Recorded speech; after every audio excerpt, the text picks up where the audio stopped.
வணக்கம். இந்திய நேரப்படி காலை 8:30 மணி செய்திகள். முதலில் தலைப்பு செய்திகளை காணலாம். 2 நாள் பயணமாக தமிழகம் வருகிறார் பிரதமர் மோடி. தூத்துக்குடியில் சர்வதேச தரத்தில் 381 கோடி ரூபாயில் நவீன முறையில் விரிவாக்கம் செய்யப்பட்டுள்ள விமான நிலையம் திறப்பு. ஒன்றிய அரசிற்கு முதலமைச்சர் மு.க.ஸ்டாலின் எச்சரிக்கை. சிறப்பு தீவிர திருத்தம் என்ற பெயரில் வாக்காளர் பட்டியலிருந்து பல லட்சம் வாக்காளர்கள் நீக்கப்படுவதாக கண்டனம். சிறுமியை பாலியல் வன்கொடுமை செய்த வட மாநில வாலிபர் அதிரடியாக கைது. நீதிமன்றத்தில் ஆஜர்படுத்தப்பட்டு நீதிமன்ற காவலில் எடுத்து விசாரிக்க முடிவு. இஸ்ரேல் ஹமாஸ் போரில் மாற்று வழிகள் பரிசீலித்து வருகிறோம் என அறிவிப்பு. பொதுமக்கள் பட்னியால் வாடி வருகின்ற நிலையில் போர் நிறுத்தம் பேச்சுவார்த்தை. இனி விரிவான செய்திகளை காணலாம். பிரதமர் நரேந்திர மோடி 2 நாள் பயணமாக இன்று தமிழகம் வருகிறார். பிரதமர் நரேந்திர மோடி மாலத்தீவு சுற்றுப்பயணத்தை முடித்ததுடன் 2 நாள் பயணமாக தமிழகம் வருகிறார். தூத்துக்குடியில் சர்வதேச தரத்தில் 381 கோடி ரூபாயில் நவீன முறையில் விரிவாக்கம் செய்யப்பட்டுள்ள விமான நிலையத்தை பிரதமர் மோடி இன்று திறந்து வைக்க உள்ளார். மேலும் 4500 கோடி ரூபாய் மதிப்பிலான திட்டப்பணிகளையும் தொடங்கி வைக்கிறார். பின்னர் அரியலூர் மாவட்டம் கங்கை கொண்ட சோழபுரத்தில் நடைபெறும் ஆடி திருவாதிரை திருவிழாவில் பிரதமர் மோடி கலந்து கொள்ள இருக்கிறார். விழாவில் ராஜேந்திர சோழனின் நினைவு நாணயத்தை பிரதமர் மோடி வெளியிட உள்ளார். மேலும் அவரது வருகையை முன்னிட்டு இளையராஜாவின் திருவாசகம் சிம்போனி இசை நிகழ்ச்சி நடைபெற உள்ளது. தமிழ்நாடு முதலமைச்சர் மு.க.ஸ்டாலின் நெருப்புடன் விளையாடாதீர்கள் என ஒன்றிய அரசிற்கு எச்சரிக்கை விடுத்துள்ளார். பீகார் சட்டப்பேரவை தேர்தல் இந்த ஆண்டு இறுதியில் நடைபெற உள்ளது. இதனால் அந்த மாநிலத்தில் சிறப்பு தீவிர வாக்காளர் திருத்த பணிகளை தேர்தல் ஆணையம் மேற்கொண்டு வருகிறது.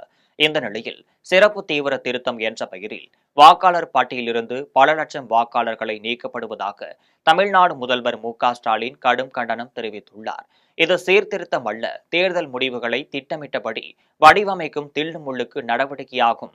நெருப்புடன் விளையாடாதீர்கள் என ஒன்றிய அரசிற்கு எச்சரிக்கை விடுத்துள்ளார். முழு ஆற்றலுடன் தமிழ்நாடு தனது குரலை உரக்க எழுப்பும். மேலும் SIR என்பது ஒரு மாநிலத்தோடு தொடர்புடையது மட்டுமல்ல, நமது குடியரசின் அடித்தளம் தொடர்புடையது என்றும் கூறியுள்ளார். ஆரம்பாக்கம் சிறுமியை பாலியல் வன்கொடுமை செய்த வட மாநில வாலிபரை காவல்துறையினர் அதிரடியாக கைது செய்தனர். கும்மிடிப்பூண்டி அருகே ஆரம்பாக்கம் பகுதியில் சிறுமியை பாலியல் வன்கொடுமை செய்த வட மாநிலத்தைச் சேர்ந்த வாலிபர் அதிரடியாக கைது செய்யப்பட்டார். கடந்த 12ஆம் தேதி 8 வயது சிறுமி பள்ளியிலிருந்து தனது பாட்டி வீட்டிற்கு வந்து கொண்டிருந்த போது வட மாநில வாலிபர் ஒருவரால் பாலியல் வன்கொடுமை செய்துவிட்டு தப்பித்துள்ளார். இதனை கண்டு அதிர்ச்சியடைந்த பெற்றோர் சிறுமியை மீட்டு பொன்னேரி அரசு மருத்துவமனையில் சிகிச்சைக்காக சேர்த்தனர். மேலும் ஐஜி அஸ்ரா கார்க் தலைமையில் குற்றவாளியை 15 தனிப்படைகள் அமைத்து தீவிரமாக தேடி வந்துள்ளனர். இந்த நிலையில் சூலூர்பேட்டை ரயில் நிலையத்தில் பாலியல் பலாத்காரம் செய்த நபரின் முக ஜாடையுடன் இருந்த நபரை பிடித்துள்ளனர். அவருடைய புகைப்படம் காட்டி சிறுமியை அடையாளம் காட்டி உறுதிப்படுத்தினர். இந்த நிலையில் ஐஜி அஸ்ரா கார்க் செய்தியாளர்களிடம் சிறுமியை பாலியல் வன்கொடுமை செய்த நபர் அசாம் மாநிலத்தைச் சேர்ந்தவர் என்றார். இவரை நீதிமன்றத்தில் ஆஜர்படுத்தப்பட்டு நீதிமன்ற காவலில் எடுத்து விசாரிக்க முடிவு செய்யப்பட்டுள்ளதாகவும் தெரிவித்தார். இஸ்ரேல் ஹமாஸ் போரில் மாற்று வழிகளை பரிசீலித்து வருகிறோம் என தெரிவித்துள்ளது. ஹமாஸ் குழுவினர் கடந்த 2023ஆம் ஆண்டு அக்டோபர் மாதம் இஸ்ரேல் மீது கொடூர தாக்குதலில் ஈடுபட்டனர். இதில் 1200 பேர் கொல்லப்பட்டனர். இதற்கு பதிலடியாக இஸ்ரேலும் போர் பிரகடனம் செய்து காசா மீது கடுமையாக தாக்கி சேதத்தை உண்டாக்கியது. இந்த போர் 20 மாதங்களாக நடைபெற்று வருகிறது. அமெரிக்கா, கத்தார், எகிப்து நாடுகள் மத்தியஸ்தாராக செயல்பட்டு வந்தது. தற்போது பொதுமக்கள் பட்னியால் வாடி வருகின்றனர். அவர்களுக்கு மனிதாபிமான உதவி பொருட்கள் கிடைக்கும் வகையில் போர் நிறுத்த பேச்சுவார்த்தையில் உடன்பாடு ஏற்படவில்லை. ஹமாஸ் உடனான போர் நிறுத்த பேச்சுவார்த்தைக்கு மாற்று வழிகள் பரிசீலித்து வருகிறோம் என இஸ்ரேல் தெரிவித்துள்ளது. எனவே போர் நிறுத்தம் உறுதியற்ற நிலையிலே உள்ளது. பாஜக அதிமுக கூட்டணி குழப்பமான கூட்டணி என்று மனிதநேய மக்கள் கட்சி தலைவர் ஜவாஹிருல்லா தெரிவித்துள்ளார். கோவையில் செய்தியாளர்களிடம் பேசிய அவர் 2026ஆம் ஆண்டில் தமிழகத்தில் சட்டமன்ற தேர்தல் நடைபெறவுள்ள சூழலில் வாக்காளர் பட்டியல் திருத்தும் பணி சந்தேகத்திற்கு அப்பாற்பட்டு மக்களுக்கு நம்பிக்கையூட்டும் வகையில் இருக்க வேண்டும் என தெரிவித்தார். மராட்டியத்தில் புதிதாக லட்சக்கணக்கான வாக்காளர்களை சேர்த்து வெற்றி பெற்ற பாஜக இப்போது பீகார் வாக்காளர் பட்டியலில் இருந்து லட்சக்கணக்கான வாக்காளர்களை நீக்கிவிட்டு வெற்றி பெற முயல்கிறதோ என்ற சந்தேகம் எழுந்துள்ளதாக தெரிவித்தார். திமுக, காங்கிரஸ், இடதுசாரிகள் உள்ளிட்ட இந்தியா கூட்டணி கட்சியினர் இதில் விழிப்புடன் இருந்து பீகாரில் நடந்தது போல தமிழகத்தில் நடக்காமல் கண்காணிக்க வேண்டும் என்று கேட்டுக்கொண்டார். Okay bro. தேஜஸ்வி யாதவ் உள்ளிட்ட தலைவர்கள், காங்கிரஸ் தலைவர்கள் அனைவரும் கடுமையாக இந்த தேர்தல் ஆணையத்தினுடைய இந்த பணியை எதிர்த்திருக்கிறார்கள். நாடாளுமன்றத்திலும் இது குறித்து பெரிய கூச்சல் குழப்பம் சில நாட்களாக நடைபெற்று வருகிறது. இதே அடிப்படையில் நாடு முழுவதும் இந்த தேர்தல் வாக்காளர் பட்டியல் திருத்த பணி மேற்கொள்ளப்படும் என்று தேர்தல் ஆணையம் அறிவித்திருக்கிறது.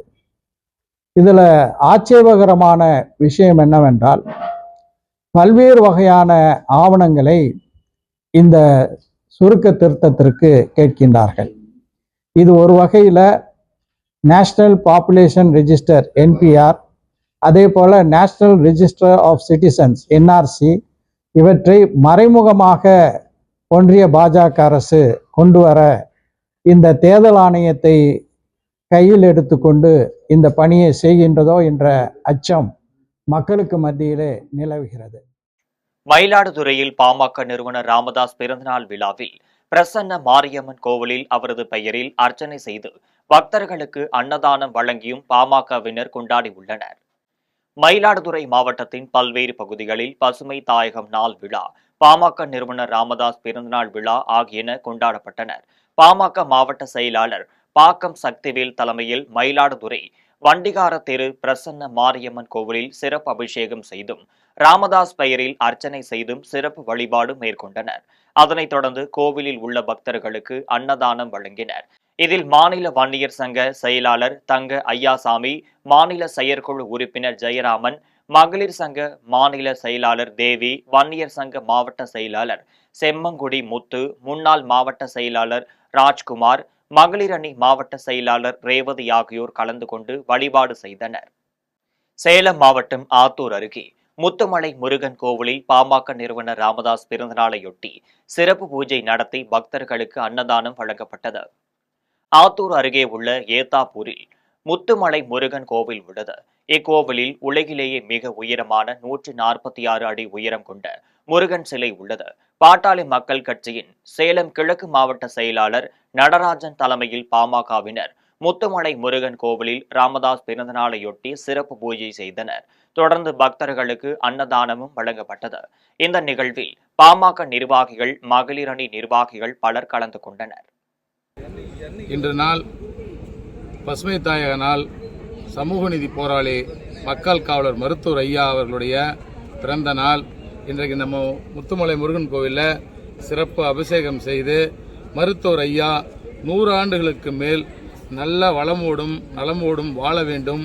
எங்களுடைய பாட்டாளி மக்கள் கட்சி தமிழ் சமுதாய மக்கள் அனைவரும் சார்பாகவும் இன்று பசுமை நாளாக கொண்டாடப்படுகிறது. சிறப்பு அபிஷேகம் நடைபெறுகிறது. தமிழ்நாடு முழுவதும் சிறப்பு அபிஷேகம் நடைபெறுகிறது.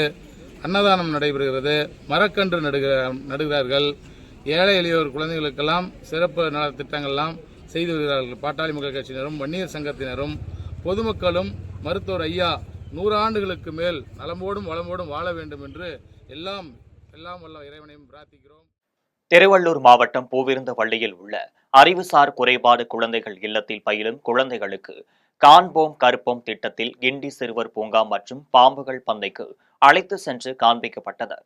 சென்னை பூவிருந்தவள்ளி அடுத்த கரையான் சாவடியில் அறிவுசார் குறைபாடு உடைய சிறப்பு குழந்தைகளுக்கான தொன்குவலென்னா என்னும் தமிழக அரசு உதவி பெறும் பள்ளி இயங்கி வருகிறது. இந்த பள்ளியில் அறிவுசார் குறைபாடு குழந்தைகள் சில மாதங்களுக்கு ஒருமுறை காண்போம் கற்போம் என்னும் திட்டத்தின் கீழ் சுற்றுலா தலங்களுக்கு அழைத்து சென்று வெளி உலகம் கற்பிக்கப்படும். விமான பயணம், கப்பல் பயணம், மெட்ரோ ரயில் பயணம், சுற்றுலா தலங்கள், அருங்காட்சியகம் என பல இடங்களுக்கு குழந்தைகள் அழைத்து செல்லப்பட்டுள்ளனர்.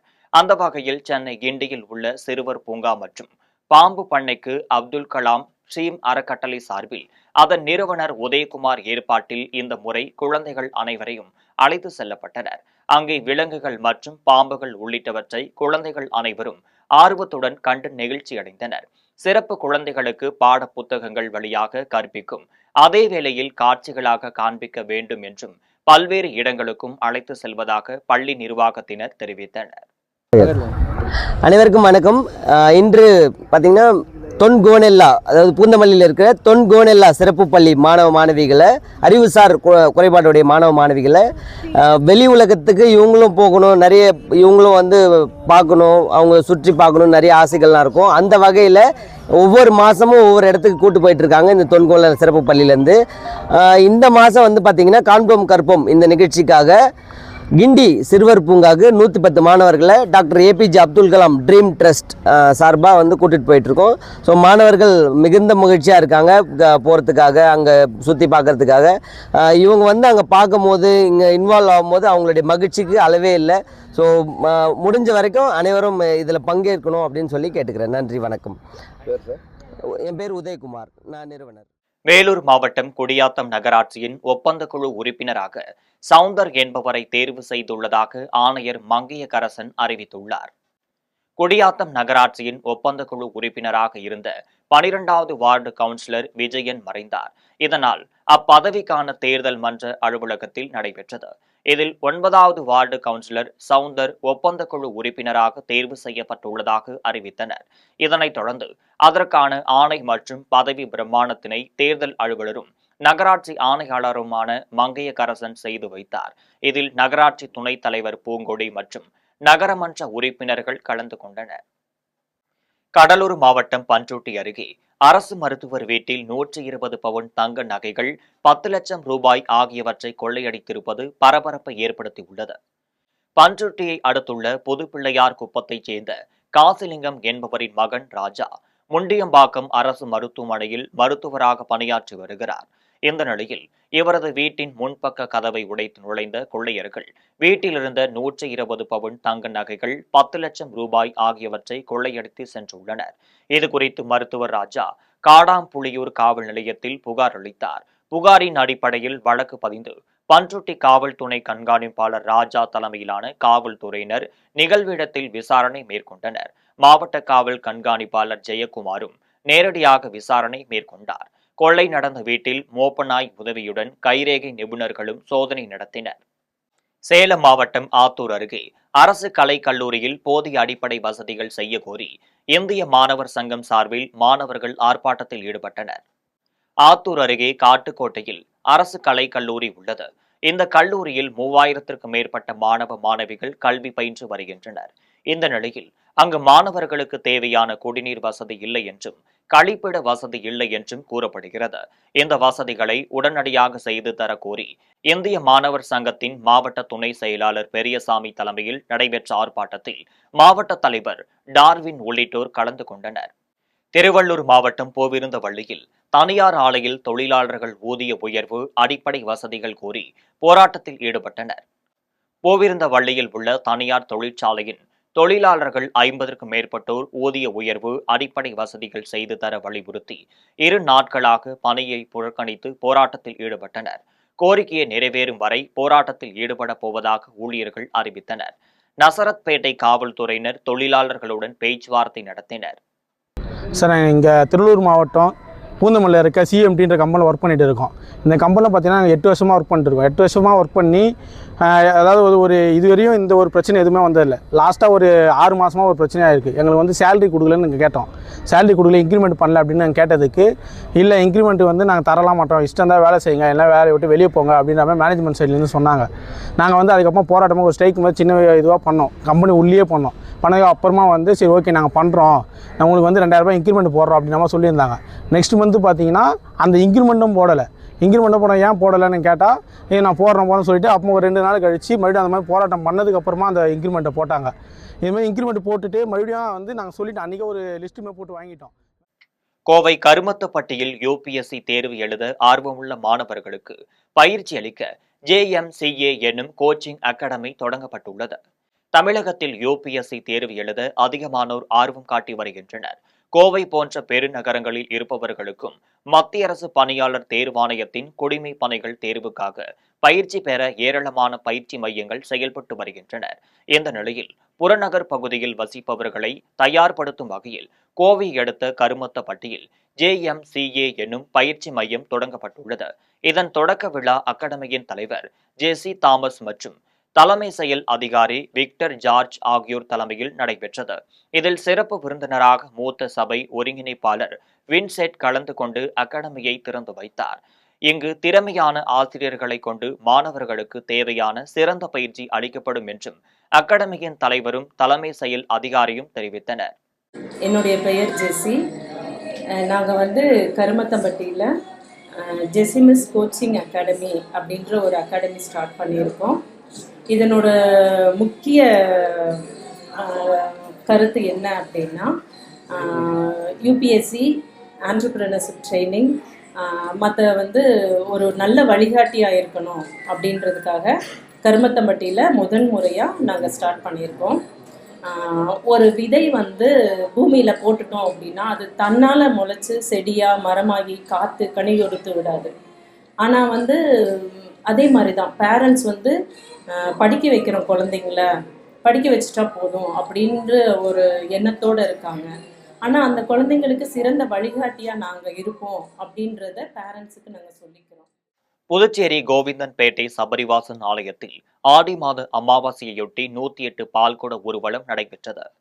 புதுச்சேரி முத்திரையர் பாளையம் கோவிந்தன்பேட்டை சபரிவாசன் ஆலயத்தில் ஆடி மாத அமாவாசையை முன்னிட்டு கிளம்பிய ஊர்வலமானது மேட்டுப்பாளையம் அய்யனாரப்பன் ஆலயம், முத்திரையர் பாளையம், செங்கலூர் நீர் அம்மன் ஆலயம் சென்று மீண்டும் ஆலயம் வந்தடைந்தது.